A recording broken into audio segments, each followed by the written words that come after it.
Hi, I'm Alexis Doty with F22Videosolutions.com. I'm here today to give you part one of a three-part series. Some really good stuff on the agenda. I've been asked by multiple people, how can I videotape my child's game? Not that I wouldn't love to shoot everyone's kids' games, but some of you will want to take this challenge on yourselves. So what's on tap for today? How to shoot your kid's game and what you need to know to get started. All right, let's get rolling. I'll break it down into three main parts: the camera, the tripod, and the accessories needed to get started. First, let's talk cameras. There are tons out there to choose from. Do you want just a video camera, or are you thinking a two-in-one, like a standard DSLR camera that has both picture capabilities and video as well? So you can get a video camera or a photo camera. There are pros and cons to each of those. Please look to your own needs and find what best meets those important to you. I don't want to go to specific models today. They change all the time, but I will get into a couple brands. Definitely Google what you're thinking about and read the reviews, not just from one store, but multiple stores. I can save you a little bit of time and research in that I can suggest to you to go to two big stores that are out there. There's B&H and Adorama, both headquartered in the Big Apple. A fun outing if you have an entire day to burn in New York City. However, you don't need to go there to visit them, as they each have a large online store filled with products and reviews by professionals. And they have great add-on recommendations as well when you order your camera through them for additional items to buy. Even if you don't need them, check it out and see what batteries they recommend for your purchase and other goodies that you can save for later. I would highly recommend finding a camera that has an SD slot. I would not recommend a mini DV or compact flash cards, as those are either hard to find or very expensive to get, since most likely your computer at home is already ready for an SD media source. Do not get a camera that only records internally. I don't suggest that. A decent DSLR camera will currently range in price from $400 on up. Definitely look for high definition recording speeds so you can shoot the game and holiday photos too. The big names are Canon and Nikon. Kind of like Coke and Pepsi, Mac and PC, they are people that are adamant about which brand they know, like, and trust.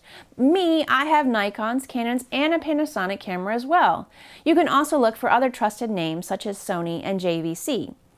What I bought fit my needs at the time I bought them. Check out the features and reviews to help guide you, as well as the people working in the stores if you happen to go to a camera store. Okay, I can't talk about cameras without mentioning microphones too. DSLRs have come a long way, but right now they don't have an easy microphone slot on every single one of them. So definitely check on the specifications if they have a microphone slot. But video cameras come equipped with an internal microphone, which is a huge benefit when recording the announcer, as well as all the sound effects, grunts, ball volleys, and cheers that you're going to be recording. A quick plug for one of my go-to cameras for sporting events. I own a Canon Vixia. Check it out. It has several styles, and they start around $300 and definitely go up from there. They're small, lightweight, and easy to operate with several preset modes, and do most of what the big cameras do in an economical version. Look for one with optical image stabilization. That helps when you're hand-holding a camera for that length of time. It will stabilize the image, which is great since we're talking about sports with lots of action and moving around. So this is just in case you don't have a tripod, you're in the bleachers and it doesn't fit, or you're in a really tight spot. So that brings me to my second suggestion, a tripod. I highly recommend a tripod. Sticks, we sometimes call them in the industry. Your videos will be so much easier on the eyes to watch without having to worry about that wobble that you have if you're holding it yourself for the whole entire game. And believe me, you are going to get tired holding that camera the whole entire time. First, let me say you get what you pay for in this product line. I have 3 different price points for my 3 tripods I own, and you definitely can see which one I spent the most money on. Looks like you can find a decent tripod from roughly $80 on up. Be careful going below that price, as the tripods may become very cheaply made under that price point.